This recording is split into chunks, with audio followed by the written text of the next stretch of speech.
You've found yourself at the junction where worlds meet.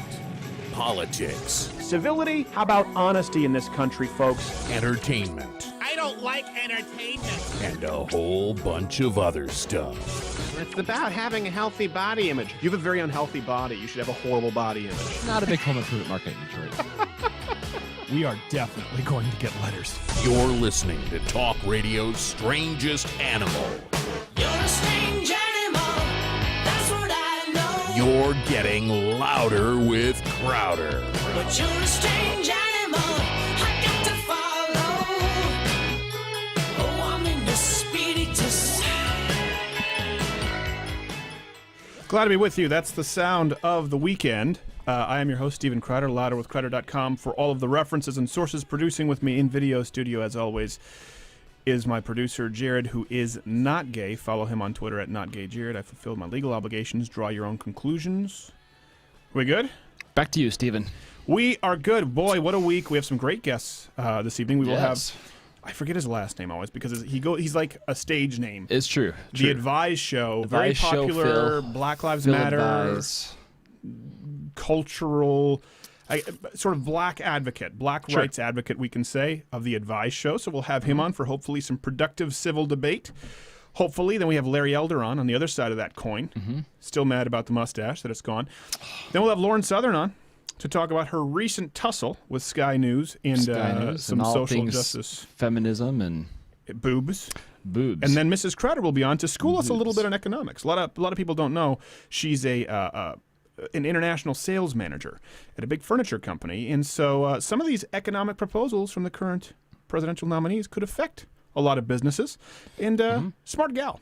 I feel good about this show. I feel like we've just kind of expelled all white male guests. I think so. I feel good about it. I don't feel any more guilt. Covered. Yeah, just gone. A few stories again. Speaking of guilt, UK. UK fed up with the Muslim refugees. This was not just conservatives. No, UK. This is everybody. They are planning a massive border wall in Calais. I don't know how you say it in English. Calais? In English, Calais. I think everyone says Calais.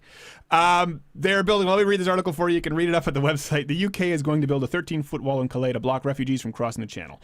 The government has recently announced people are still getting through. Immigration Minister Robert Goodwill said, "We have done the fence. Now we are doing the wall." It is designed to stop refugees from climbing into lorries and other vehicles in an attempt to enter UK. Mr. Goodwill also said the security that we are putting at this port is being stepped up with better equipment. Here's the thing. Walls work. Bravo. Bravo. This is a perfect something, and we'll get into some more stories. There's some absurd stories we'll get into. Later we'll get into the Ann Coulter roast.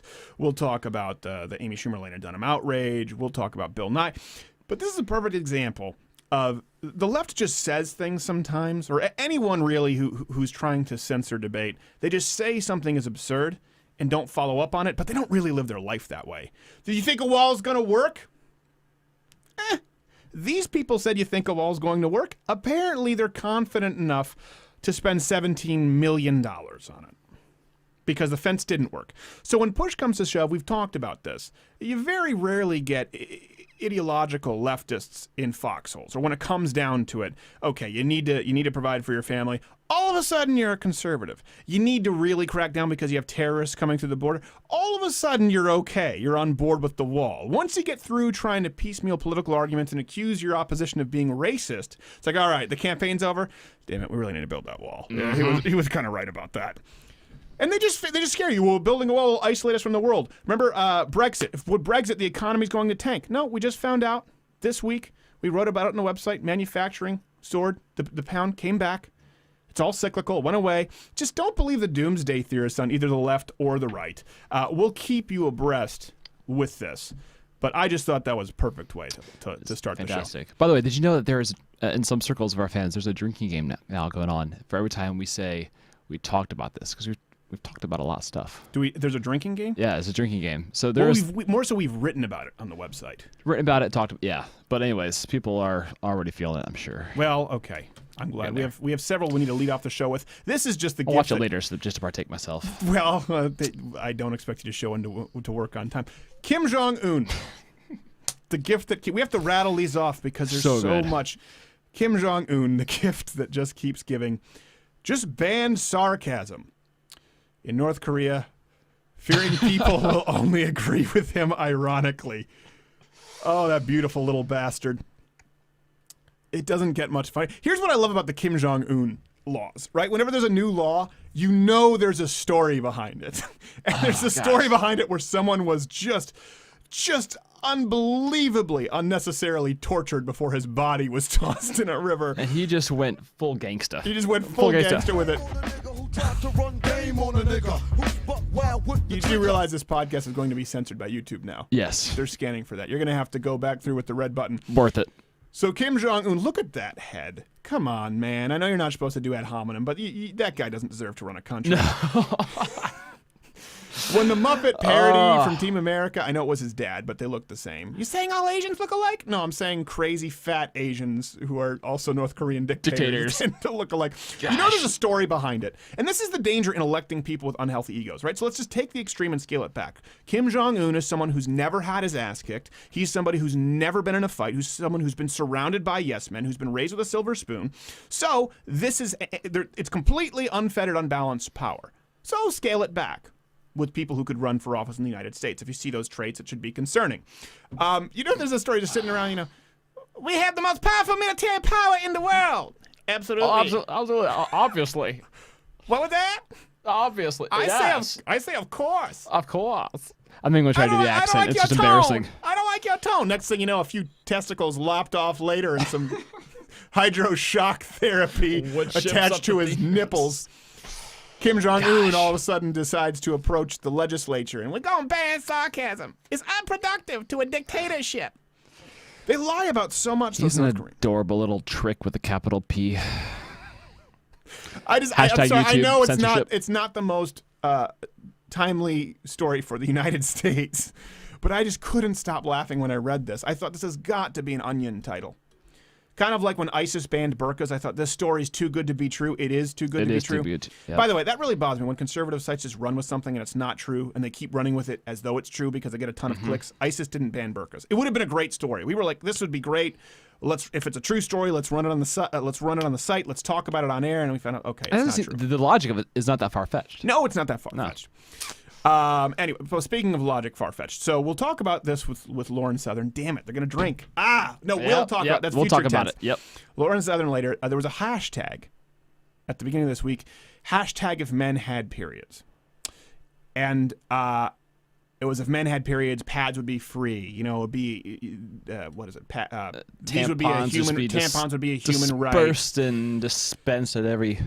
Here's the thing. There's this myth that goes around that people, for some reason, accept this pervasive, untrue myth. Okay, I'm just going to flat out say it. Listen, men are tougher than women. Okay? Oh, yeah, you get a head cold and you stay... No, listen. The only reason you notice that a head cold puts a man down for the count is because he has to go to work.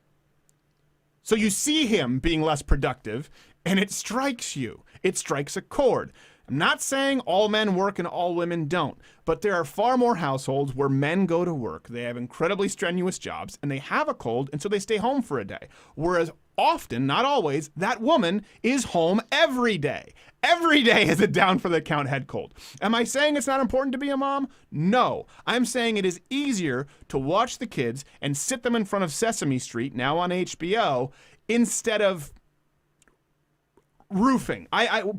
Take your pick. I'm saying that yes, it is. But this idea that men would probably handle menstrual cycles the same way we handle running the economy, contact sports.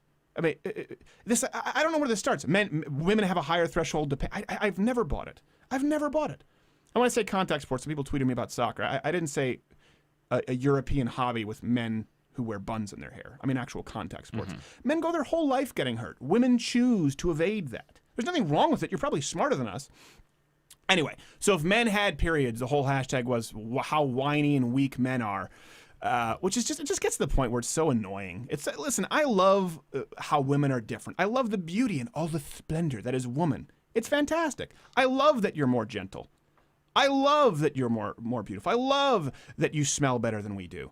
So if you want to actually love your man, or simply not hate men, just accept they're tougher than you. That's okay. They're rougher than you. That's fine.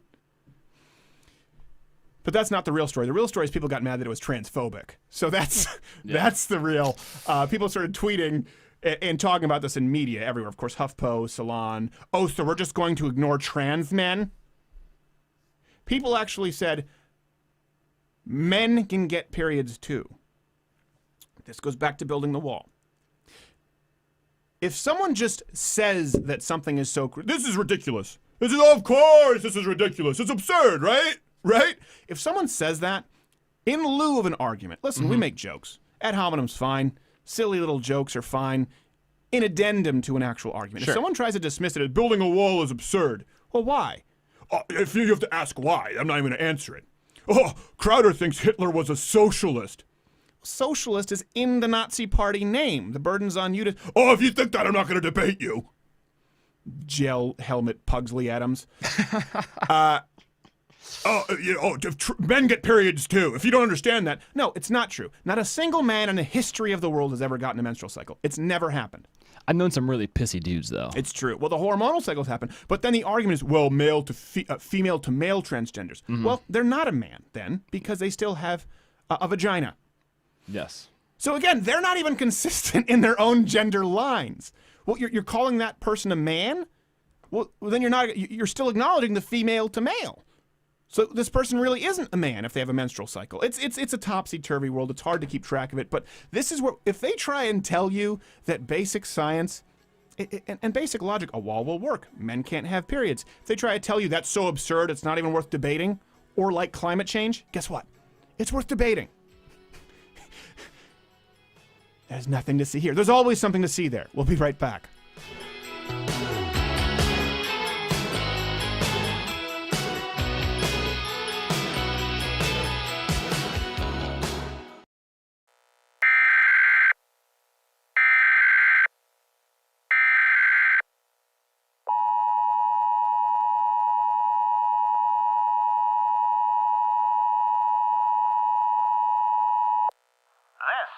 This is a tornado warning. Again, find shelter, a basement or doorway, brace yourself, and gather your loved ones. Ensure that you have enough food and supplies for 2.5 weeks. Why are you still here? This is a tornado warning. The last warning. Find shelter, a basement, doorway, or, if you're Lena Dunham, a glass phone booth.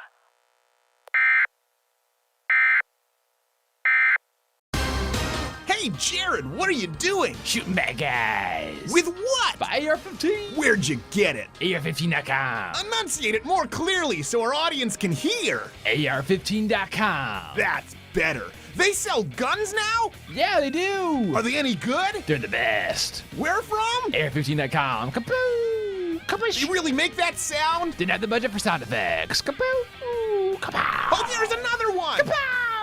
You got him. With what? By AR-15. From where? AR-15.com. Hey, how do you know they're bad guys? Turbans and burkas. Kapoo. That's racist.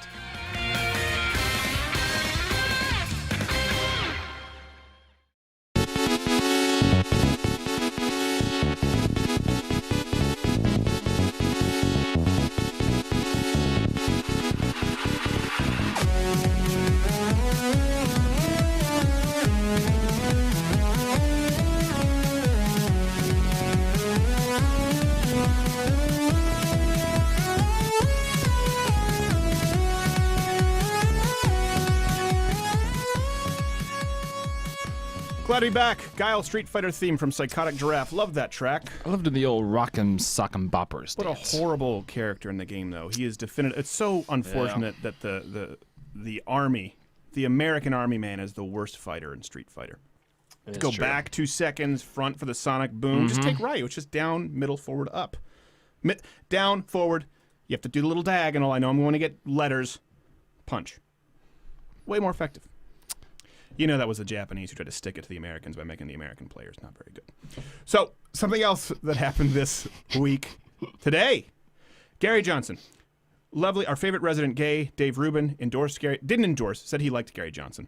I don't like Gary Johnson. Though today this happened, and I think the criticism is a little unfair. But I also kind of like the criticism of Tim Tebow. Tim Tebow was signed to a minor league contract this week with the Mets. People are furious. I don't get it. No. Even there's an argument to be made that he wasn't a great NFL quarterback. I can understand it. But everyone personally just loved him, didn't have a bad word to say about him, and no one's seen him play yet. Yeah.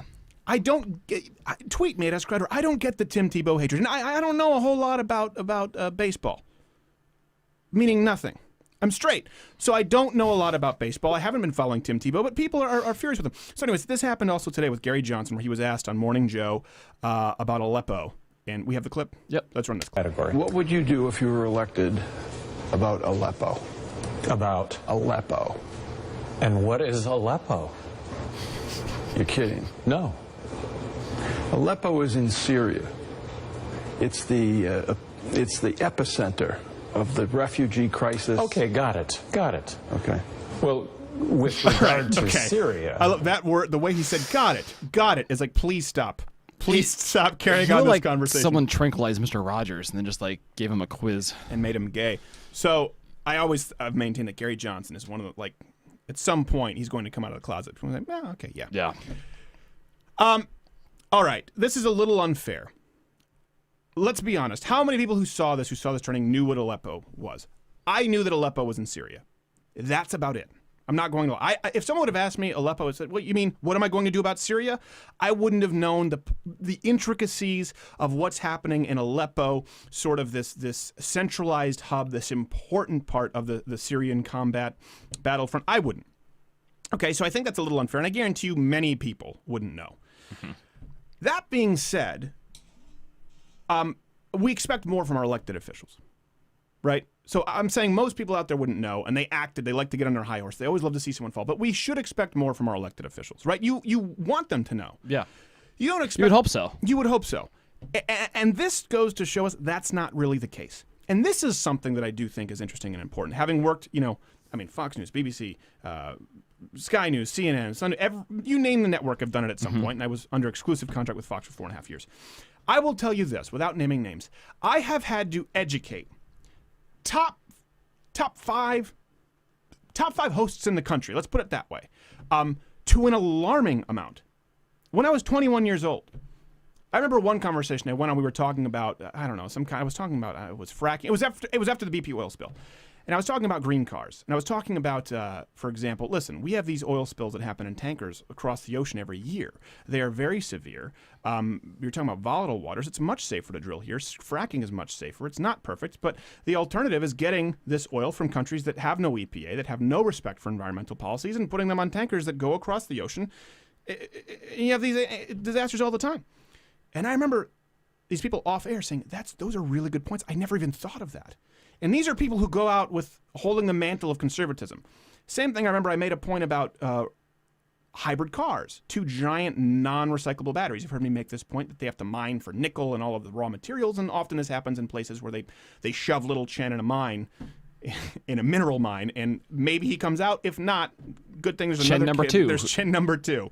And they look so similar. They do. So I remember having these conversations as a 21, 22-year-old. People who listen to this show are often more informed than people on television. And I don't consider myself that informed, that intelligent. That's what's so alarming. So if you expect your elected officials to know more than you, I guarantee you that just taking the intersection of the people listening to this show, you probably know more than Donald Trump, Gary Johnson, Hillary Clinton. You probably know a lot more than many of those people who ran for office. And that's Joe Rogan has talked about this. When you're a kid, your dad always he's in charge of everything. You expect the adults to be in charge. Mm-hmm. Well, we're all adults now, and they're all adults. Do you feel in charge? Do you feel in charge? Because that's just, the other people just overnight happened to become adults too, and a lot of people, because you see them on TV. Listen, I've had this. People come up to me. You've seen this. They come up and they treat me like a different entity because they've seen me on screen. Honestly, it means nothing. And so it didn't surprise me with Gary Johnson. I think the criticism was unfair, but I think the alarming point is that a lot of these people who you hold in these positions of authority don't know all that much, and that's why you can never defer to them. It's called an appeal to authority fallacy. We've talked about that. He's a scientist. Oh, he's a top radio host or television host. Well, he's a libertarian candidate. He must understand. No, he wants a carbon tax. Mm-hmm. You read One Reason article, and you know that the guy's not a libertarian. Speaking of which, do we have time to get into climate change? We got a minute and a half. Okay, so we released the climate change video last week, and people right away said, well, why are you using these straw men? We tried to debunk the most common arguments with climate change. Speaking of appeal to authority fallacy, right away people said, why are you bringing up the polar bears? That's not a main argument anymore. Well, Bill Nye has now been curated, trending on YouTube today. He has a new show about what if all the ice melts. What's one of the very first points he makes? Roll the clip, Jerry. The world is getting warmer, and the ice is melting. Pretty soon you'll be able to drive your ship from Europe to Russia, right over the North Pole with no ice in the way. That's good for certain shipping companies maybe, but for the marine species, the polar bears, the walruses, the seals, they don't have their old habitats. They're all going away. They're melting out from under them. So, except for the fact that there are more polar bears than ever. So it's important that when people try and move the goalposts, well, no one brings up the polar. We have 2 more clips to roll. We'll run them later in the show. When people try and move the goalposts, well, why are you talking about? No one talks about that anymore. It's because they still are. Front page on YouTube, Bill Nye was just given a show under the false impression that he's some sort of an atmospheric or climatologist, atmospheric scientist. He's not talking about polar bears. There are more polar bears than ever since we started tracking the amount of polar bears on planet Earth. You think he's authoritative? No. Debate coming up with Phil Advise of The Advice Show on Black Lives Matters. Hold on your butts.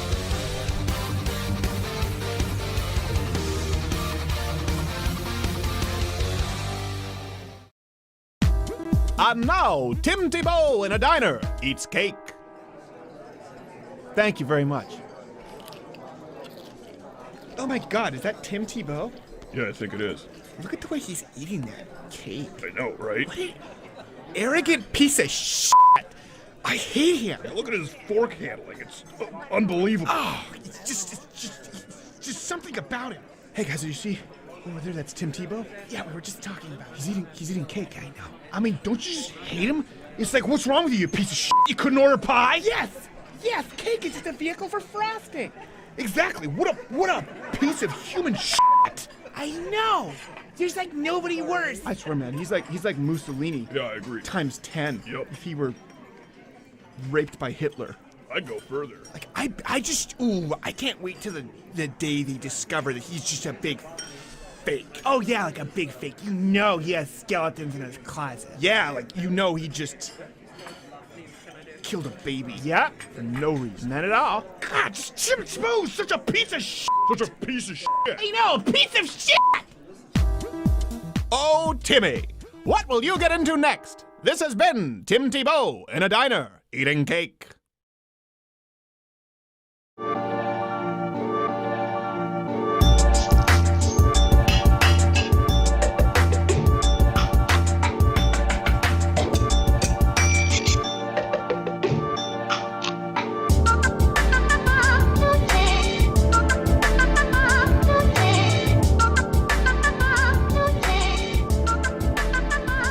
Glad to be back. Glad to be back. Our guest does not seem amused with the dancing. He probably, let's be honest, any of our guests can dance better than us. He is the host. He's been on the program before. Happy to have him back. The Phil Advise Show. Jared, you'll get that in the lower third. Phil, thank you. Just Philip Scott is fine.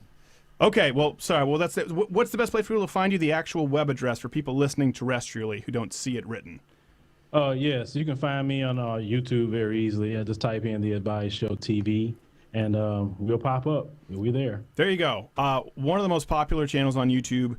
I get, he gives his opinions on a lot of matters, but he talks a lot about Black Lives Matter and sort of, I guess you'd call race relations today. I don't want to misrepresent it. Would you say that's fair? Well, that's one of the topics that my audience like me to divulge into. Yeah, sure. And you do it. You do it quite a bit, and you have a lot of people who pay attention to you. So there's been a lot going on with that. Since when we last had you on was Mike Brown, and we got into it a little bit over that. I mean, since then, gosh, that was a long time ago. So Baltimore, Milwaukee. I mean, there's been so much that's happened. So I guess let's go with more recently. Colin Kaepernick is a big story here in the news, obviously, and Corrin Gaines was a recent one. We covered a lot on this show. I know you've talked about those issues. So first off, as kind of a blank slate, There are reactions on both sides of the Kaepernick, where the guy didn't stand for the national anthem. He has the right to do so, and the league has the right to sort of enforce their own rules, but people were upset about it. What do you think about that? Is that a fair reaction from folks? Well, Colin Kaepernick, as you say, he has a right to express himself, First Amendment right. But the issue that I was having with it was, when people are doing things they shouldn't be doing, rioting in the street, and first thing people say is, well, if they just need to protest peacefully, you can protest, but don't destroy anything. So then this man protests peacefully. He doesn't interrupt anybody. He doesn't scream and yell and be disrespectful. And yet you're attacking him just like you attack the people that's destroying something. So we can't protest peacefully. You get mad, and you get mad if you're doing something. Well, so I don't think it's win for losing. I don't think it's so much a peaceful protest as it is. You said not. It is seen as disrespectful. Someone who's made his bones, who's had an unbelievable opportunity afforded in the United States, to then talk that way about the United States. I think that's a legitimate grievance from people. It's not disrespectful at all. I mean, it's disrespectful to things that's happened in this country to a lot of people and even the African American community. So he's just addressing something. He brought up conversation that was never brought up. People look more into the Star Spangled Banner, Francis Scott Key, and learned a lot of things. So if anything, he brought a history lesson for people to research. Is that what he brought up? Is that what he told people to look into? No, this is things that we looked into ourselves. Many other media outlets looked into themselves about, the Star Spangled Banner. We learned a lot. Yeah. And that's great. We definitely shared the information on our show. And well, go ahead. If you want to share the information on the show, we're more than willing to, because I think I know what you're talking about, and I think a lot of people maybe don't know. Well, is Francis Scott Key, didn't like the fact that the colonial Marines, which were freed slaves who joined the British, he didn't like the fact that they were just kicking butt and taking names at that time period. So, that one stanza of the Star Spangled Banner that we don't sing, I think it's the third one, if I'm not mistaken, where he's talking about a battle that the British and Americans had, and it was a lot of casualties in that particular fight. Yeah. And a lot of the colonial Marines had died, so Francis Scott Key basically wrote a diss track in that time period toward the colonial Marines. Now, we didn't learn this in school or anything like that. I did a whole video on it when I talked about Colin Kaepernick. So but let me ask you, because he didn't bring it up. I'd be very surprised if he even knew about that. You talk about that, two things that I would say.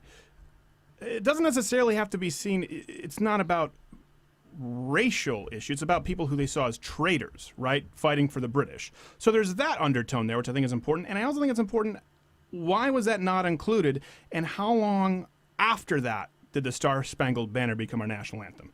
100 years? I think it was 100 years? Yeah, 100 years. So wouldn't it be unfair to say the Star Spangled Banner represents racial hatred in the United States? And that's not even what he said. He wrongfully talked about police officers, police brutality, which we can get into.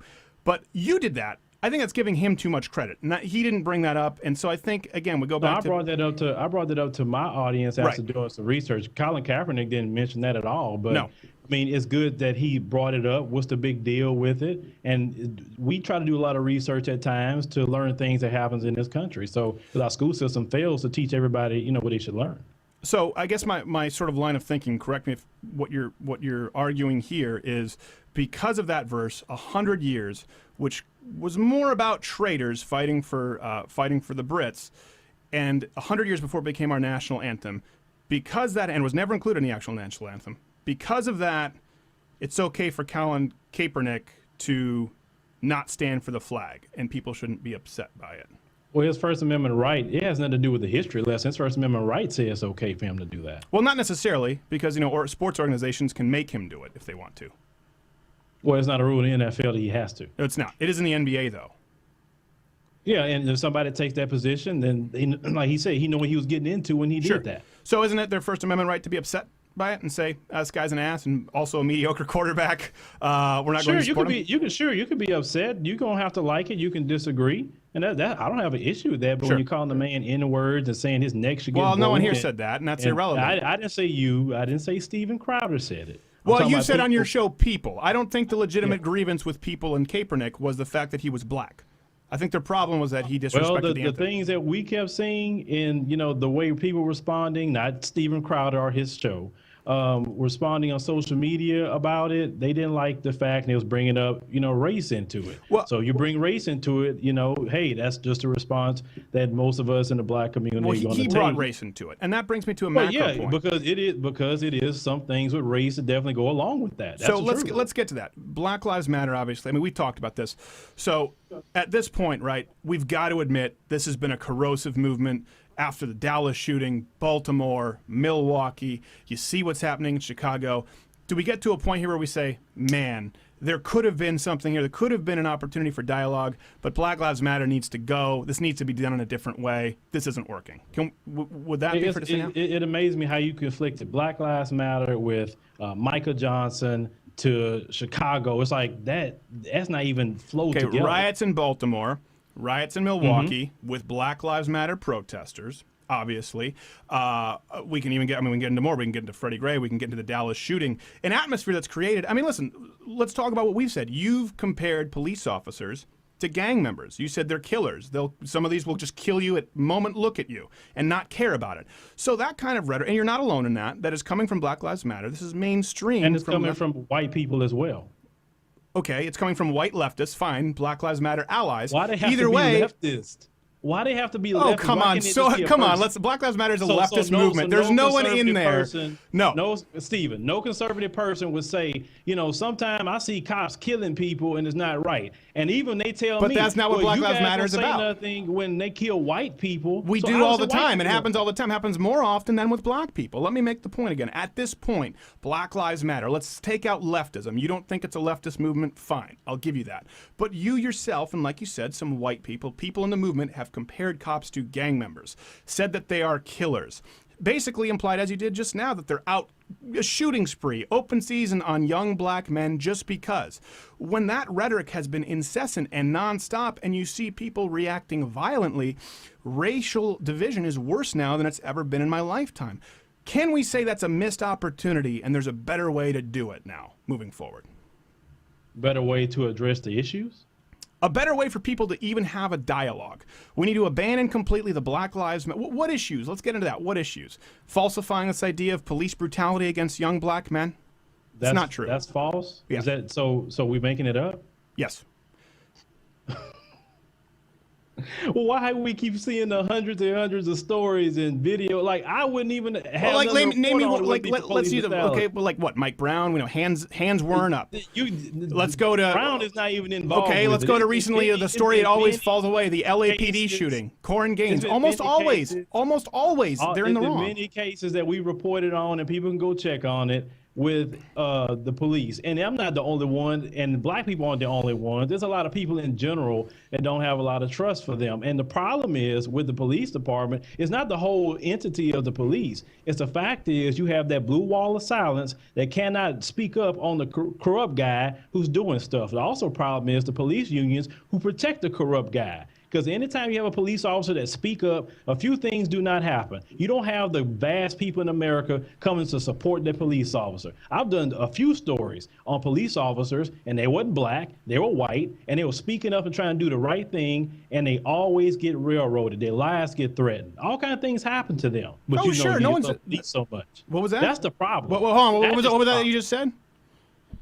That's the problem. That's the problem. Well, far be it for me to defend police unions. But again, these cases, if it is open season out there on young black men, which statistically it's not true. I will say it's not true. More white people are shot statistically by police. And if you take the actual crime being committed with black people versus white Americans, a higher percentage of white people are shot if they commit a crime. There's a greater likelihood of a white person being shot by a cop if they're committing a crime. So that's important. Okay, so why don't y'all push that then? Why don't y'all protest against police brutality? Well, hold on, because in most of they're committing a crime. So a good example. Let me. This is important. If we're going to say open season out there, an absolute tragedy was the child abuse, for example, of Corrin Gaines' son, telling her cops are going to kill you, they're going to kill your mom, don't comply with the police officers, you going to fight their asses, repeatedly saying that about the police officers. And they were saying, listen, man, we're trying to be your friends, buddy. They're not your friends. They're not your friends. This is something that puts people's lives in danger. If it is open season on young black Americans or any black Americans, why is it when we pull out these examples, it's the Freddie Grays. It's the Mike Browns. It's the Corn Gaines. Why can't you just pull out one kid, walk into college with his book bag, and a cop runs over with a drive-by? That's never the case. So Tamir Rice, will he commit a crime? Are we talking about Tamir Rice, the guy who was aiming what appeared to be a gun in a park? He was a child. He wasn't a guy. He was a child. Do you want to tell me about that security footage that you could see that was a 14-year-old kid? 1 second with again, that still makes my case. That makes my case. It's not a kid who was hanging out. It's not a kid who was hanging out doing nothing. That division. I'm talking about just that division right there. You wholesale would take anything the cops say. No, you wholesale have referred to police officers as gang members. You said they will kill you if you're young black men. You've said that. I've not said that. What are you talking about?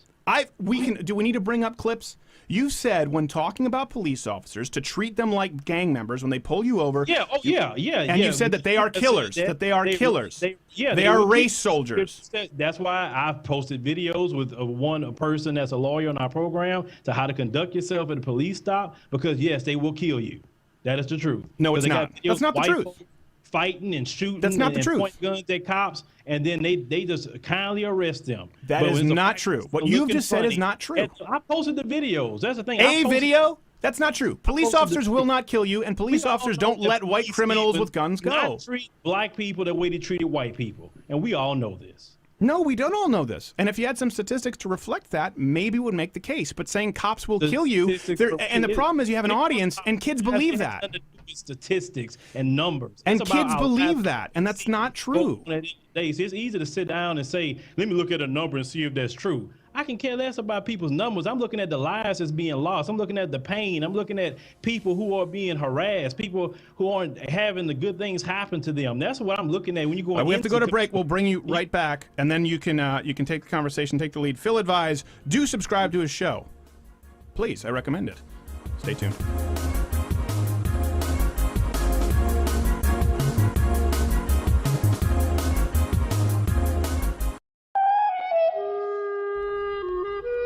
Welcome to Wild at Large on the Nature Network, narrated by Jasper Prox. Oh, the coyote. Known by its scientific name as Anas casparianus, it is often vilified as lowest on the canine totem pole, treated as nothing more than a filthy scavenger. Of greatest interest in the coyote species, the female coyote, commonly known as the bitch. Though weaker and less authoritative than her male counterpart, makes up for it with shrill, high-pitched howling. With the incessant screeching designed to confuse its predators, the bitch still finds herself dependent on her male counterparts for protection. Now, isn't that just typical? The woman always talks a big game, and then she needs her man to come in and back her up. Damn it, Jasper. Oh, come now, you know it's true. The ex-wife, she'd get a couple of cocktails in her at happy hour, she'd start spouting off too, by God. She'd pick a fight, and I'd have to come in and clean up her mess. Remember that one guy? He looked like a refrigerator with a head. Just do the lines, Jasper. You know, if I could go back in time, I wouldn't have done a damn thing. I'd let justice be served by that man, and you know what? She'd be better off for it. Please just do the lines. Oh, fine. I'm just saying there's not that much of a difference between the bitch in the dog world and humans. Stay tuned for more Wild at Large on the Nature Network, narrated by Jasper Prox.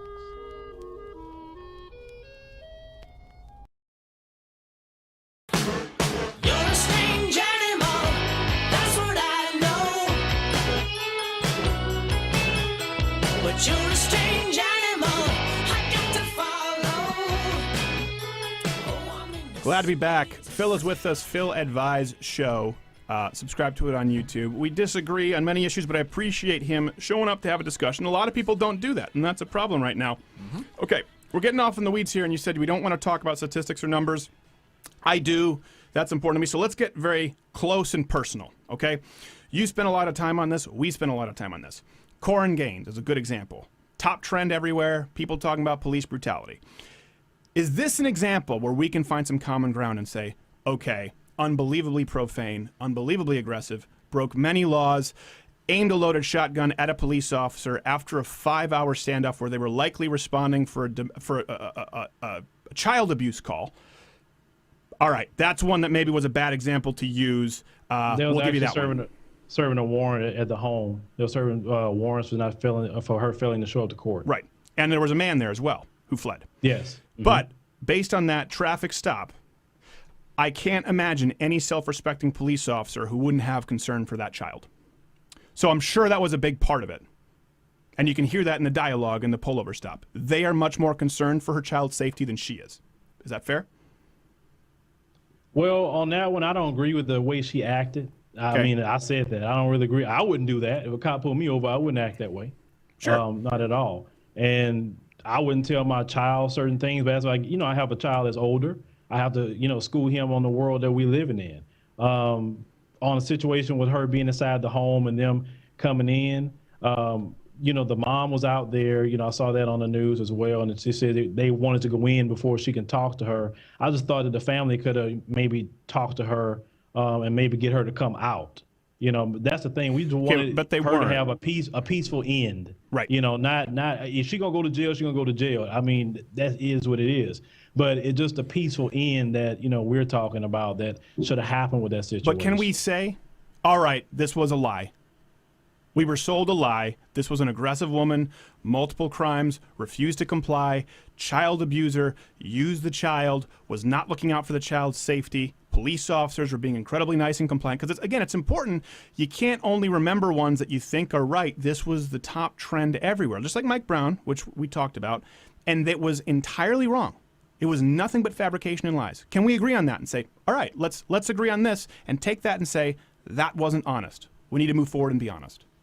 Well, I stated my position. I think they should have did that better because a child was in there. The child did, have some bullet shrapnel hit the child. He was put in the hospital. That child could have got killed in that situation because of his mom, because of his abusive mom. You're right. Well, obviously, and I hope there are not many black mothers like that in the community. I would hope that mothers wouldn't put their children in child. I hope there are not many white mothers like that either. But the thing is, this woman actually has something going on with her, and we all seen that. Our whole issue was that should have ended peacefully. It could have been, try to. You aim a loaded shotgun at the cops. What do you expect to happen, Phil? Like I said, they should have done peacefully. Had somebody come in, have someone come in as family that's tried to talk her out, to put it down. They have done that many times to many people, to try to talk people down, to get family possibly to say, hey, put that down, just come on out. I mean, look, it'll be okay. We'll get you out or whatever. Just don't do this. And that really couldn't happen with her. That's not common protocol with someone aiming a loaded shotgun at cops. That is not protocol. And she aimed it and said she was going to kill the cops. So my point is, can we at least agree, if we can't agree, let's say, on Tamir Rice, can we at least agree on the obvious ones and say, you know what, it's really wrong right now for whether it's Kaepernick, whether it's whoever is the social justice warrior of the day, bringing up false stories in order to push a narrative. Like I said, you don't want to talk about numbers or statistics, so let's get to the personal stories. You're right, Black Lives Matter right now. These people going out there using personal stories that are false. Isn't that a problem? And won't that do more harm to the black community than good, being dishonest with them? Being dishonest in what way, Stephen? Because we talking about Corn Gaines, or we talking about a different I brought up numbers, and you said you don't want to talk about that, so I want to zone in. We said, okay, let's get to a personal story. Yeah, this is one of the most recent ones. About Corn Gaines. Yes, and everything you've said, the only thing that I haven't heard you say when I say, can we at least come to an agreement on, is yes. And I think you have that boy, for example. That boy's been lied to and been fed propaganda, but it's not all that different from the idea that cops are out there with open season on young black people. A lot of young black people believe that, and it's not true. And so they're more likely to be hostile with officers. People believe that, Stephen. Where do you think they get that from? Not everybody has access to the mainstream media. A mom like Corn Gaines. Maybe it's the stuff you say on your channel. I can tell you right now. See, you're saying this twice. So obviously what you're saying is black mothers all over the country are telling their children the things that Corn Gaines has said. If that was the case, then don't you think it would, like, the violence that we see would be kind of on reverse? If you actually think are you saying most black mothers think that way? I'm curious. Most black mothers think that way? Yeah, because you say no. What I'm saying is that example combined with the example of what you say and what Black Lives Matter officially lists on their website is enough. That's enough to be corrosive and harmful, and to give young impressionable black men a false idea and a false sense of danger and a false view of police officers that will make them more prone to danger. Yeah, as a black person in America, you are definitely more prone to danger. No, We can't I'm do talking about a certain black things. person who is not complying with police officers, or a black person You who can believes comply what and you still get say, shot. that police are You gang can members, comply and still that they're get shot. killers. Do you Look at believe police are Charles like Kinsey. gang members and killers? Do you believe that most police officers out there want to just kill black people because? Do you really believe that? Or even a I wouldn't significant say portion? most, but there's definitely some. I wouldn't say most. What but would we definitely say? Some. How much? I'm not going to say how much because I'm not silly to put a number on that. It but assumes hatred on behalf of white people. Do what? It assumes hatred on behalf of white people, including white So police white officers. people are the only cops out there? There's no black cops, no Hispanic cops, no Asian cops? Okay, we can talk about Milwaukee, where a guy was shot by a black cop, right? Black cop aiming a gun at a black officer. And you covered it, and Black Lives Matter covered it. And then when it turned out the officer was black, people had egg on their face. That's where you're messing up at. Black Lives Matter actually ran out of Milwaukee. They didn't want them there. They were the only entity doing that stuff. And if you saw the video that I put up, I didn't agree with what they was doing.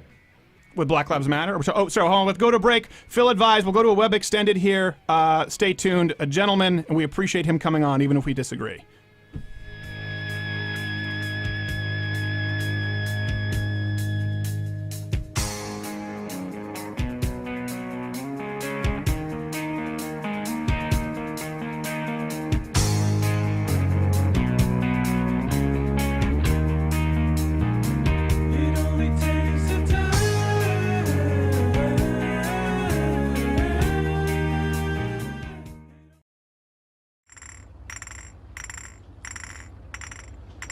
Crowder, go every day.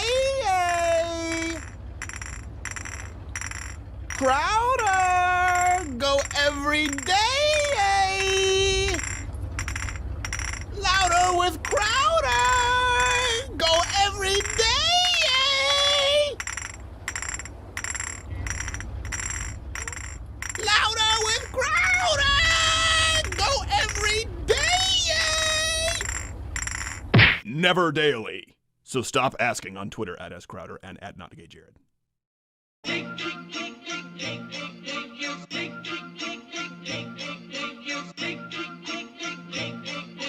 Don't get excited. Here we go.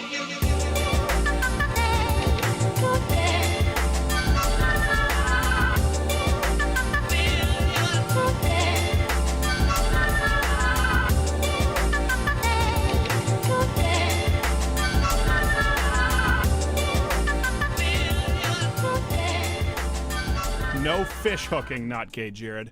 I've never done the fish hook, ever. Yeah, you have. No, it's always digging.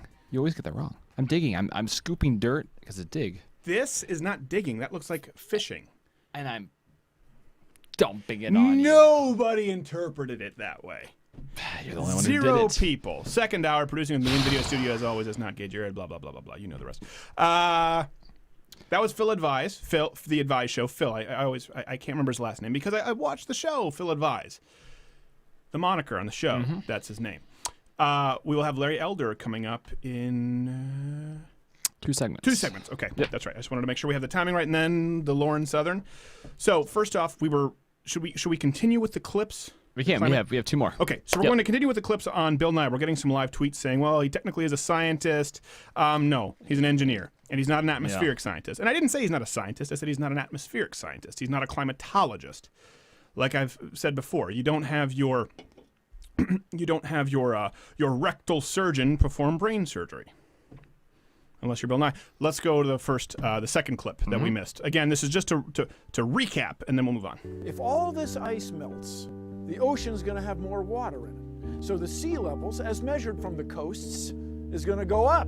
It's going to go up 70 meters. That's a long way, people. Half the world's citizens live on sea coasts. That's where the commerce action is. So they're going to have to move. Where are they going to go? And who's going to pay for it? Might I suggest Phoenix? Start anywhere that's not a Fair coastal enough. city. Right away, though, you see the end game. Beautiful Who's city. going to pay for it? There's a solution. Big government. Again, this is important because when I talked about this before, I brought up the polar bears going extinct. People said, "Well, that's actually not an argument from." It's actually not an argument from anyone on the global warming side. Yeah, it is. Bill Nye just made the argument. We addressed that earlier. That's still a commonly made argument, even though the population is likely tripled.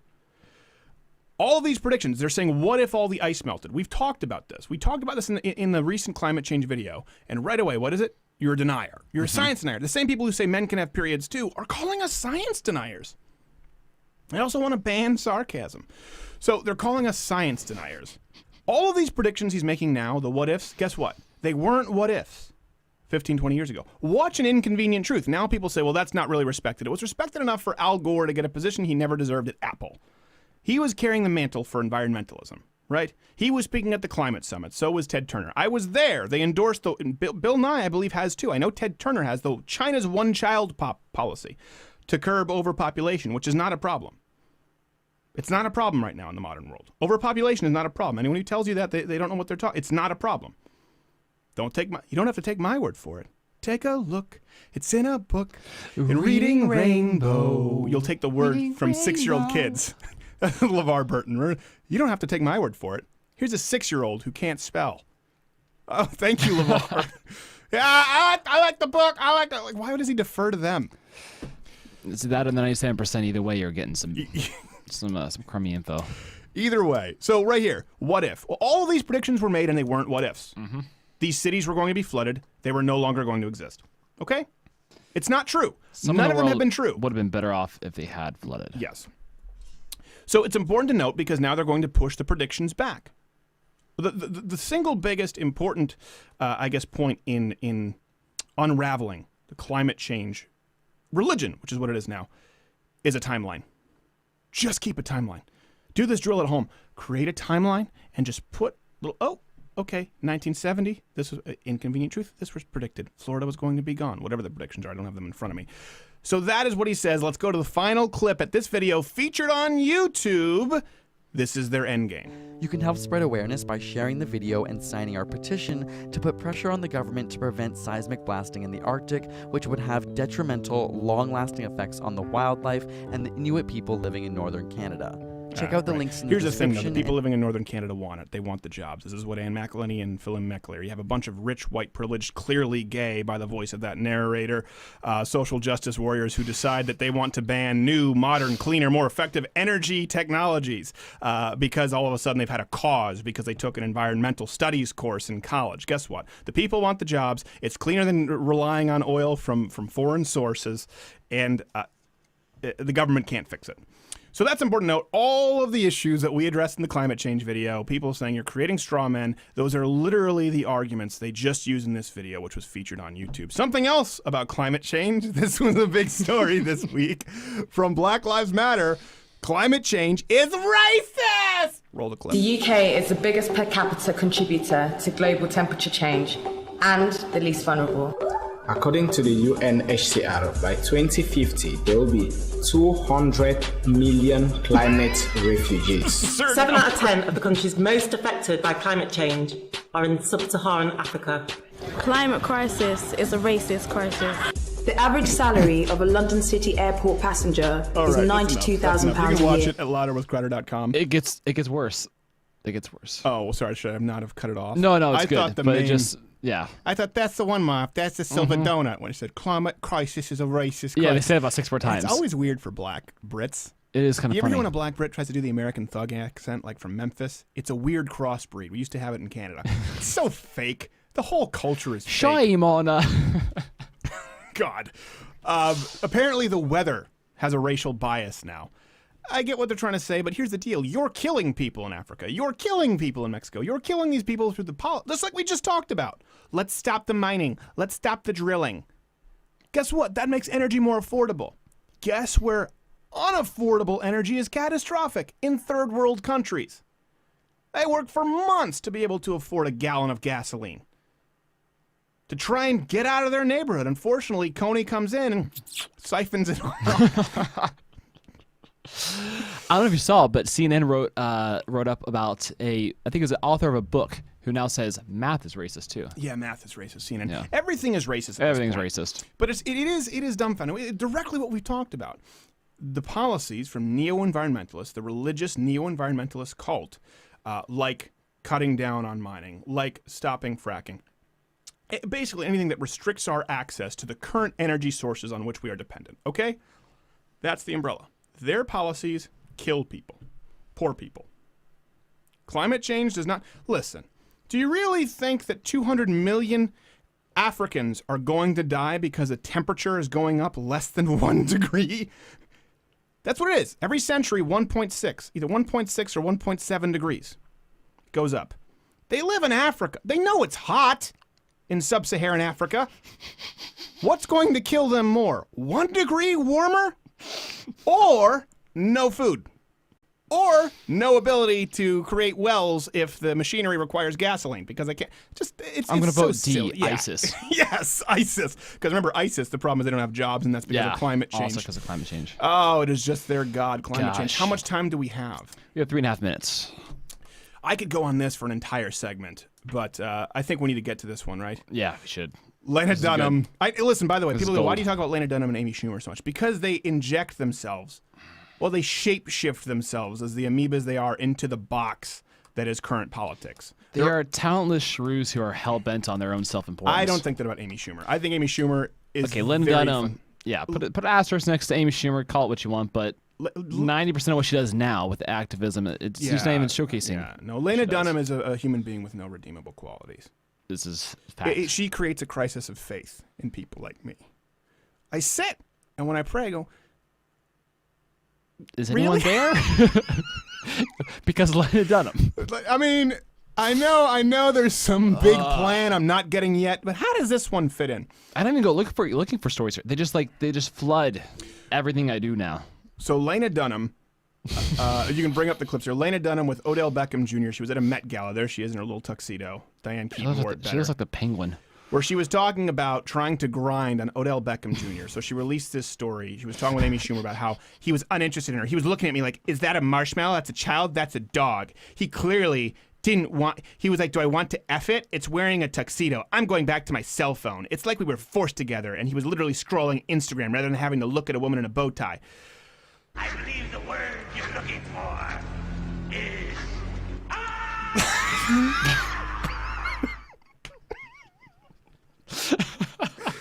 So, if a conservative were to do this, anyone who's not, she actually did get raked over the coals, which I'm glad to see. Yes. This guy was he was probably playing Angry Birds.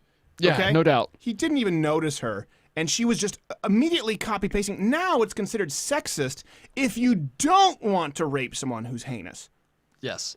And she's assuming, listen, let's not lie. She's assuming like, well, obviously it's because he's a black guy and I'm fat and so he should have liked me. Let's just be honest. We know what she was saying. She was grinding. She talked about how she was getting all up in his business. And so she wrote this. And the guy was really classy with it, but oh my gosh, this is just a perfect example of why people can't stand feminists. So people said, hey, listen, you're pretty out of line. And she said, she apologized. I owe Odell Beckham Jr. an apology. Despite the moments of bravado, I struggle at industry events with the sense that I don't rep a certain standard of beauty. And so when I show up to the Met Ball surrounded by models and swan-like actresses, it's hard to not feel like a sack of flaming garbage. Well, one does. This felt especially intense when handsome athletes. Anyways, she goes, but I went ahead and projected these insecurities and made totally narcissistic assumptions about what he was thinking, then presented those assumptions as facts. Here's the thing. If you read her apology, not Gay Jared picked up on this, there's an air of, I was wrong to do it. He was clearly not paying attention because he would have wanted to sleep with me. Any other day. He's just Any distracted. other days, Any day. it was wrong of me to assume that he didn't when I get all up in me.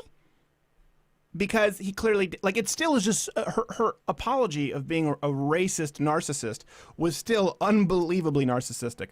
And this is why men, they don't want to get married. And I'm a big advocate of marriage. I'm a big advocate of finding a great wife. We're going to have Mrs. Crowder on later. But people like Lena Dunham make my case hard. We'll be back talking about the Ann Coulter roast, I think. Are we going? Yep. We're going? We're out. We're coming back, though.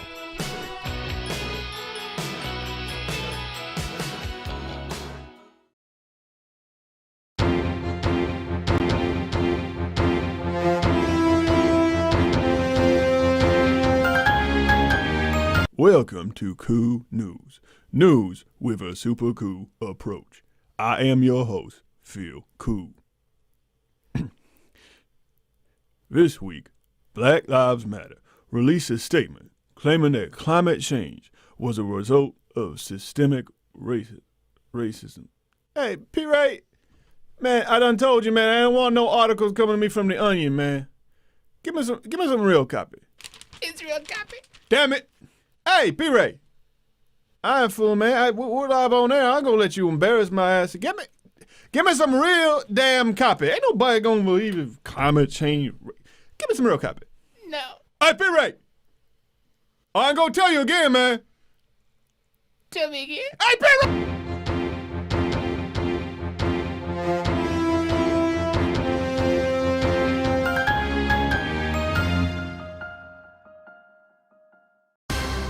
Hey, Jared, what are you doing? Shooting bad guys. With what? By AR-15. Where'd you get it? AR-15.com. Enunciate it more clearly so our audience can hear. AR-15.com. That's better. They sell guns now? Yeah, they do. Are they any good? They're the best. Where from? AR-15.com. Kapoo. Kapoosh. You really make that sound? Didn't have the budget for sound effects. Kapoo. Kapow. Oh, there's another one. Kapow. You got him! With what? By AR-15. From where? AR-15.com. Hey, how do you know they're bad guys? Turbans and burkas. Kapoo! That's racist!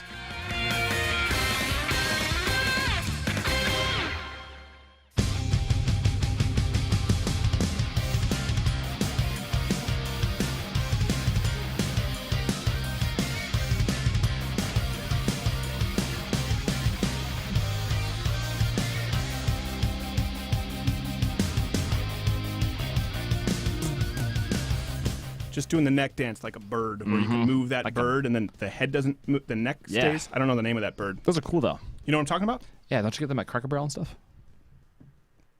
What? What? The bird? Back to you, Steven.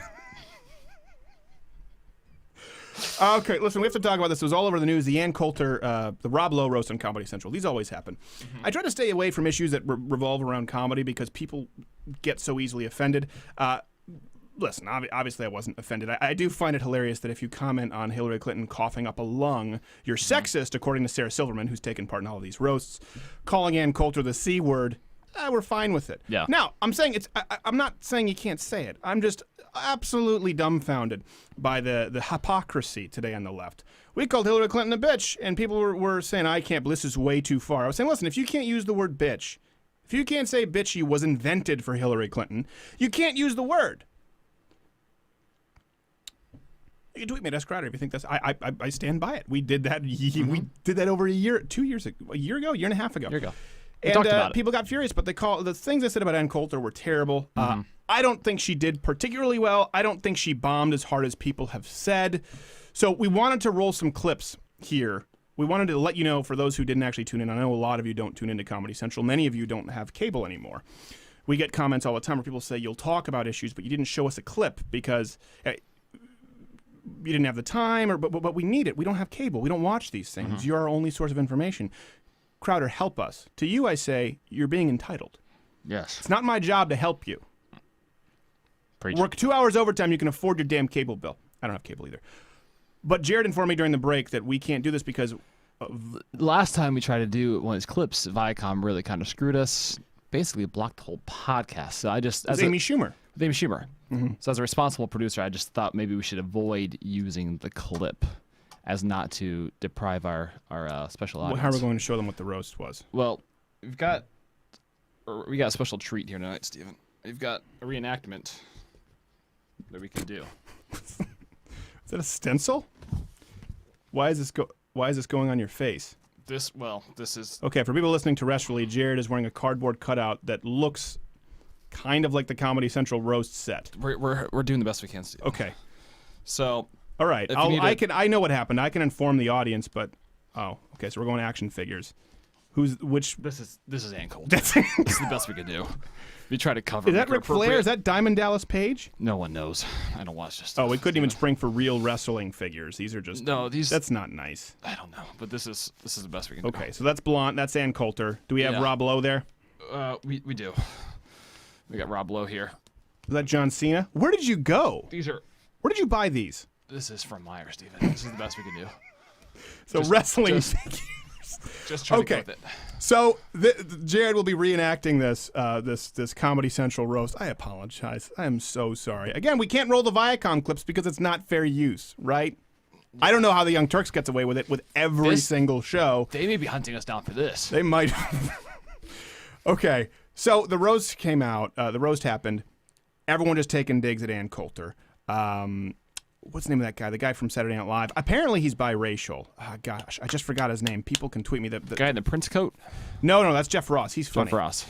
Oh, I forgot his name. Pete Davidson? Anyways, he came out and he said things like, well, technically, that'll act as all the men, I guess. He said, if Ann Coulter's here, who's scaring the birds away from the crops? And that was his bit. He said, some people call her a political pundit, but most people just call her C-word. So almost everything Peyton Manning said. Ann Coulter won the Kentucky Derby is what he said. A lot of people think I'm the only athlete here. Ann Coulter won the Kentucky Derby. They told her to kill herself. Jewel said, "What are you switching out the action? This is incredibly distracting. I'm sorry if you're listening." Good David Spade. Oh, David Spade. Okay. A lot of he said David Spade's joke was actually pretty funny. I thought he said a lot of people think that Ann Coulter is frigid and stiff, but she can get wild in the sheets. Just ask the Klan. A lot of jokes about her being racist. A lot of jokes about her hating. The only person you'll ever make truly happy is the Mexican who digs your grave, was another joke toward Ann Coulter. And Ann Coulter got up. We've got Jewel, too. What Jewel That's say? Jewel? We just talked about Jewel. I missed my cue, Steven. You missed your cue. Okay, so this is Ann Coulter. So Ann Coulter gets up. Here's something I will say. Ann Coulter's not a comedian. She's been faking it a little bit. We've talked on at CPAC, and she goes to these friendly audiences. It's easy to get lazy with that because you say Hillary Clinton, you toss red meat lines, and people laugh. But this was a setup. If she were the best roaster in the history of roasting, they would not have acknowledged it. So she went out. I'm trying to get... Someone can tweet me the name of this guy. What's his name? Gosh, I can't find the guy. Someone tweet me the name. It's. I don't have time to... What's his name? Pete Davidson? Please, someone tweet it to me. I'm trying to find this right now. I'm scrolling through. Gosh, I forget the name. I'm terrible with names. So Ann Coulter came out, and she made some jokes. One of them was Pete Davidson apparently is a we used to think he was a biracial, talentless hack who destroyed an institution of the United States, talking about SNL. She said, it turns out I was wrong. He's not biracial. And Pete, whatever his name is, Davidson, someone better tweet me. Help me out here. No one's they want to watch me squirm with this. He said, ha ha ha, good one, which is like opposite day sarcasm. The bottom line is this. There we go. We got Ann Coulter. This is a horrible reenactment, Jared. You can consider yourself retired. Okay. If Ann Coulter was the best roaster in the history of Comedy Central, no one would have admitted it. So she went out there to plug her book. And yes, Pete Davidson, Brittany Rose, thank you so much for telling me. She went out there to plug her book. I think she thought she was going to be funnier than she was. She kind of took the Trump tact and said, well, actually, I did a lot better. They edited it down to make me look bad. I don't think that's true. You're in the Shark Tank with comedians, and they hate you. She should have known that going in. I don't think she was horrible. I don't think she bombed as badly as they said, but it was very clear that she was not a comedian. It was very clear that she'd been playing to a lot of conservative audiences where you say Trump is great and people cheer. We've talked about this. You know, a lot of times when I get invited to colleges, they'll either talk about Ann Coulter or Milo, who are very entertaining, who are very funny. And I have to explain to them. I say, well, listen, what I do is very different. I don't give a speech. I don't have a podium. I do stand-up comedy. It's what I've done since I was 18 years old. And it actually doesn't work as well with some of these audiences because they want the red meat. They want Hillary Clinton sucks. They want Donald Trump as the best. And about 70% of my material is not political. So on the flip side, I think just shows that some conservatives are a little out of touch and hopefully should recognize when they're walking into an ambush. I feel bad for Ann Coulter. I think she's brilliant. She's a great writer. And I don't think she did as bad as people said. But I think it was pretty clear that she wasn't a comedian. And I'd rather her just be the great writer that she is. Larry Elder coming up next.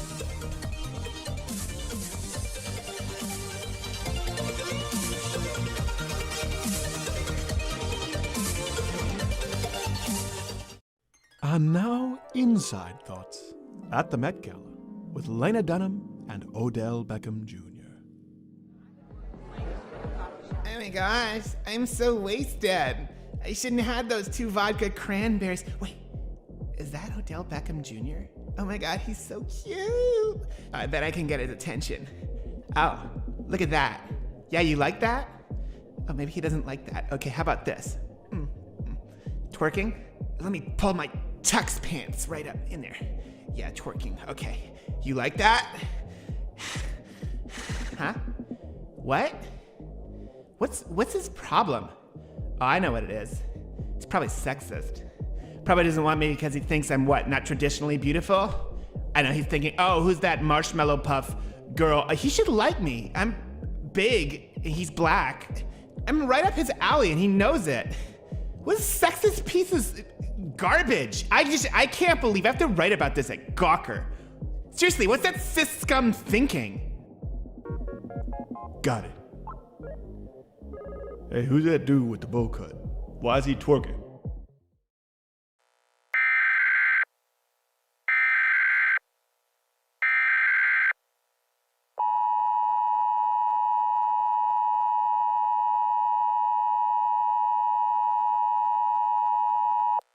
This is a tsunami warning.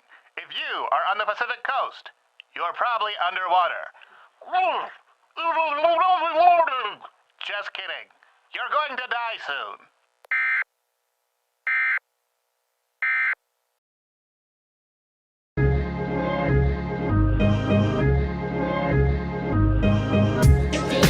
Wake up, it's fly. Reach the wizard. It's fly. Wake up, Reach the wizard. Glad to be back. Glad to have this next host. He's a busy man, so we're doing this via phone. We're all across the country. That's the wonder of technology. But people know him. You know him. He's syndicated across the country through Salem Radio. Salem. I already ruined it. Salem Radio networks everywhere, every main market, like a ghost. And you can follow him on Twitter at Larry Elder. Larry Elder, thank you for being us. What is? Did I have a stroke? Yes. What happened? I don't know. This is a horrible lead-in. Thank you for being with us, sir. You need to make a contribution to the Clinton Foundation. It'll cure you. Yes, exactly. Cough up a lung and tell everyone it's a head cold. Man, tell you. Actually, in her defense, I had horrible allergies this week in the Midwest. Worse than I've had in years. So I will say there's something to that. Also, she probably has AIDS. If you have to nail it down to two things, hay fever and AIDS. So that's my hunch. Hey, so we had Phil Advise on earlier. We're talking about all. You obviously you're syndicated, so you talk about everything every day. More recently, we have like the Colin Kaepernick scandal. What do you make of that? 'Cause I feel like there are people on both sides, even on the right, going like, "Well, you don't stand for the flag. I'm gonna kick your ass." Like, no, he has the right to do it, and people have the right to think he's a moron. Where did you line up with that whole debacle? Well, where do you start with this? Let's start with what Obama recently said. Obama recently came out and said he had a constitutional right to do what he's doing. No, he does not. The NBA has a rule that says you got to stand. Not only do you have to stand, you have to stand in a dignified fashion. The NFL is a private actor. The First Amendment restricts government from shutting down people who engage in political speech. So somebody who taught law at University of Chicago ought to know better. So when people tell me, "Oh, he's got a First Amendment right to say this," no, he does not. If he were in a public school and refused to stand up and somebody tried to stop him, that would be a whole different deal. But the NFL does not have a rule one way or the other. It allows the player under contract to stand or not to stand. So he's taking no risk. He has a $100 million contract. $61 million of it is guaranteed. He's not losing any endorsement because he's a mediocre quarterback and wasn't getting them anyway. And for people to liken him to John Carlos and Tommy Smith, the guys that stood up in the Olympics in '68, they got kicked out of the Olympic Village. To liken him to Muhammad Ali, who lost 3.5 years of his prime career and was banned for boxing, is absolutely absurd. I tell you a guy who took a risk, Stephen. Kurt Flood. He's a guy who in the late 60s challenged what was called the reserve clause in baseball. Went all the way up to the Supreme Court. He lost. He was ostracized. Career over. But ultimately, because of that pressure, it led to free agency. So somebody like Colin Kaepernick could get rich and be stupid. Well, yeah. All of that, 100% agree. On the lead-in, though, you accidentally said NBA when you meant NFL. Did you hear that, Not Gay Jared? I heard He thinks that. all black athletes look alike. No, I didn't. I said the NBA has a rule that says you have to stand. Oh, the NFL does not. Oh, that's right. Okay, And, you're and, correct. And you remember the guy that, I forget, some Muslim guy who wouldn't stand for the flag a little while ago in the NBA? And they made him stand. They fined him. You have to stand in the NBA. It's a private league. If the NFL wanted to do this, they could do it. They've chosen not to. That's why he can do it. He's not taking any risk. He's not violating any rule. He's not losing any money. He's not losing any endorsements. He's taking zero risk. What were you going to say? We'll catch him later on racism. Yeah, we'll catch him try later on again. some sort of Try Uncle again. Tom racism, because that's what all the tweets are. We'll give you the Jerry Rice treatment. You know, it's interesting you bring that up, because I always felt that way as a kid when Green Day, I was raised in Canada, and I remember when Green Day came over and we had Bright Eyes and we'd have Rancid and the Transplants, and they would always say, if so-and-so wins, we're moving to Canada. Or Green Day would go to Britain and say, American idiot. Same with the Dixie Chicks. It wasn't that people were saying you didn't have the right to. It was they were saying it to a friendly audience in order to pander. They did it in Canada all the time, and Americans just think it's kind of cowardly to do that on foreign soil. Same thing here. The guy is falsely acting as though he has a backbone. I think that probably bothers a lot of people, but they couldn't put their finger on it like you did. Well, what bothers me the most is that his number one cause, of course, is what he considers to be police brutality. He says people are being shot all the time, and police officers are being put on paid leave. First of all, that's called due process.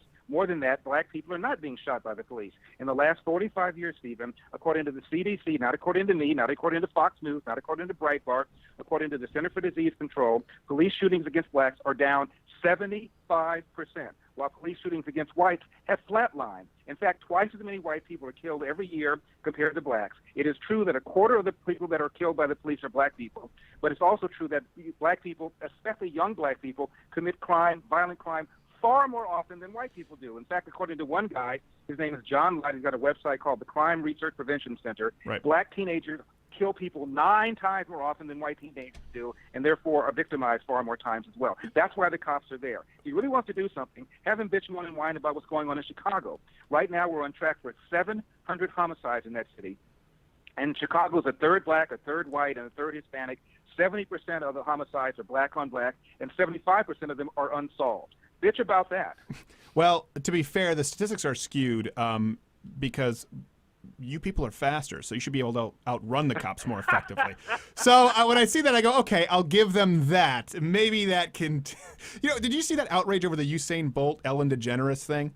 Did you see that at all, where No, people I were mad? didn't. So, No. it was a common meme that, people would put themselves in the back of Phelps, swimming. And then it was a common meme with Usain Bolt where he was running, and Ellen said, now I know how I'll do my groceries. And she photoshopped a picture of her like a backpack on Usain Bolt. And everyone was furious. Oh, you're riding the black man. You don't understand the context. Oh my God. It was a compliment. No one ever says you're racist if you say black people are inherently faster. There's if you look at not only the world record, Usain Bolt, but all of the qualifying times down 1 through 50, there's not a Caucasian to be found, but no one bitches about it. It's just a fact. Well, and that's because black people have been trained by the left to be hypersensitive to any signs of racism. A lot of black people would find racism in an eggplant. This business about Donald Trump, for example, going after Obama because he's not from here, the birther thing. First of all, Hillary's people started it. Right. But what makes that racial? If I don't think you're from here and I'm worried about whether or not you're qualified to be president, why is that racial just because the guy I'm talking about happens to be black? When John McCain ran in 2008, John McCain was born in the Canal Zone, and there was some discussion about whether or not he was qualified to run for president. Nobody called that racial. So I don't understand. You can be offended that Donald Trump is doing something you think is bonehead, but how does that get translated into racial? No, I think you're right, and I think there are a lot of legitimate grievances to have with Donald Trump. We've talked about that and tried to be fair, but I've always maintained, listen, him being a racist is not one of them. They try and paint him as a racist by combining the build a wall. They say that's racist, which it's not. You look at the UK, you look at Norway, you look at countries that are building walls. They have to. And then they combine that with, and look how aggressive he is with the poor black president of the United States, Barack Obama, in his criticism. And they try and paint that. And you know what? I don't know if you feel this way. Certainly generationally, I mean, it looks bad. There's a strong chance Hillary Clinton will win. But culturally, it's backfiring with people my age. Too many people are saying, you know what? All right, you want to call me racist? Fine. Let's go with that. And they don't care anymore. I hope you're right, but what I'm sensing is a lot of white guilt. A lot of people just ball up into a fetal position and just take it. I'm watching CNN last night. Gloria Allred is on, and Gloria Allred is railing against Donald Trump, and she raises the fact that Donald Trump at a campaign rally pointed to a black guy, a black supporter, and referred to him as, quote, my African American. Gloria Allred used to be on my old station, KBC. I'm driving to work one day. She was sitting in for somebody, and somebody called up and said, this is right after George W. Bush got elected, and he was thinking about his cabinet people, and he was floating the names of Condi Rice and Colin Powell. So a woman calls up and she says, Gloria, George W. Bush gets the only black that feels this way. He's the only black, and Gloria said, "You mean Uncle Tom types?" So here Gloria already is referring to Colin Powell and Condi Rice as Uncle Tom types, railing against Donald Trump on CNN last night for using the term, quote, "my African American." Scotty, beam me the hell up. It's just amazing to me. Well, it's so funny. I don't know about you, but whenever I hear the term African American used by a white person, I cringe. I'm like, I never say that. I never say that. There's a wonderful YouTube with Smokey Robinson on for about 5-6 minutes, and he does this great poem about how he resents the term African American and says, "I'm an American who's black."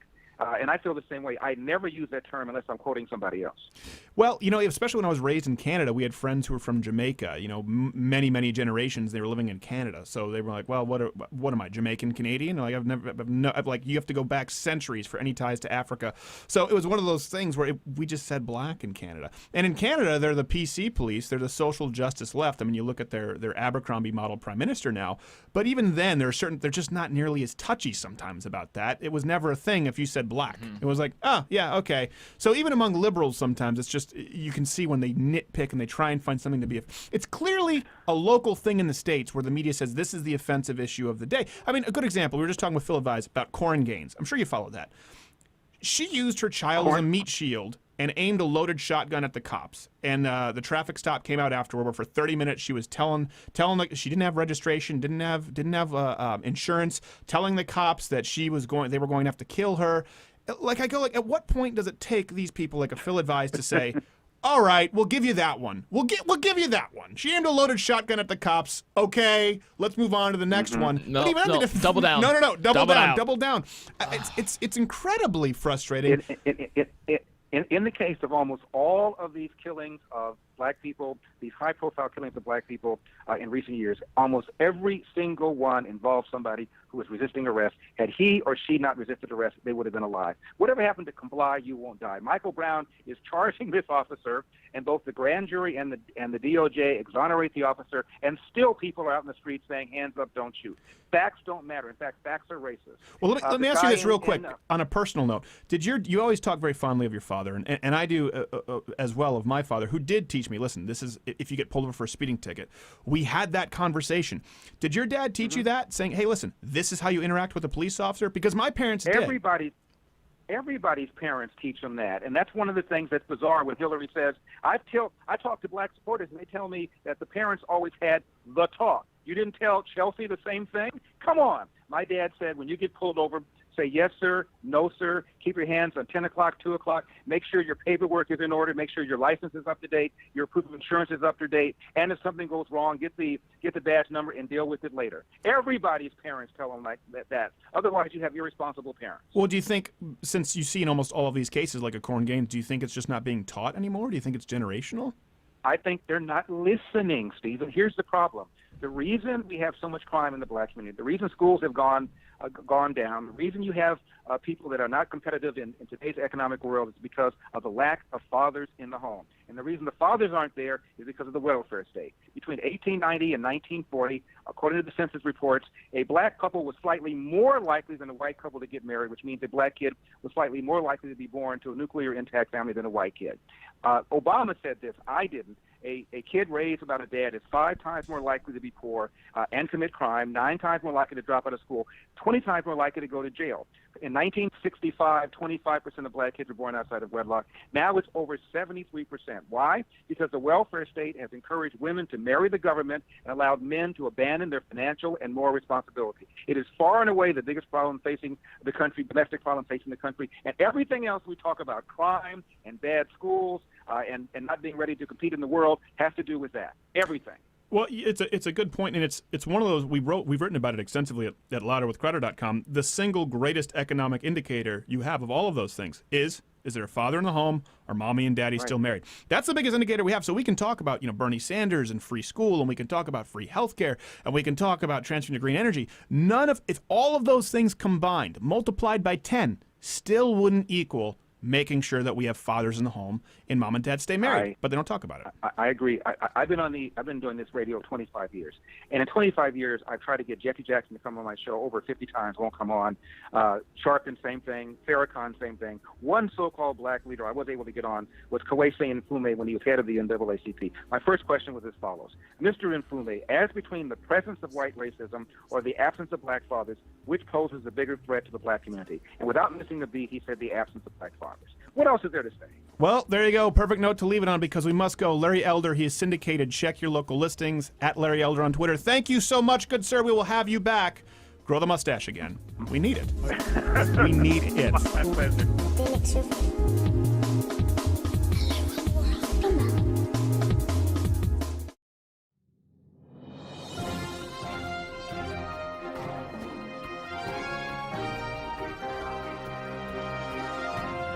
For breaking news on Louder with Crowder, I'm Perry Matheson. We're taking now live to Secretary Hillary Clinton's latest campaign stop in Ohio, where the recent high pollen count has taken its toll.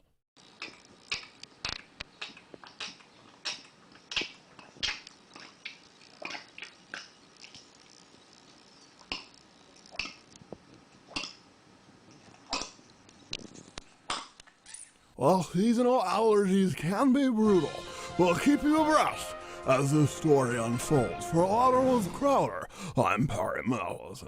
When it's time to party, we will party hard.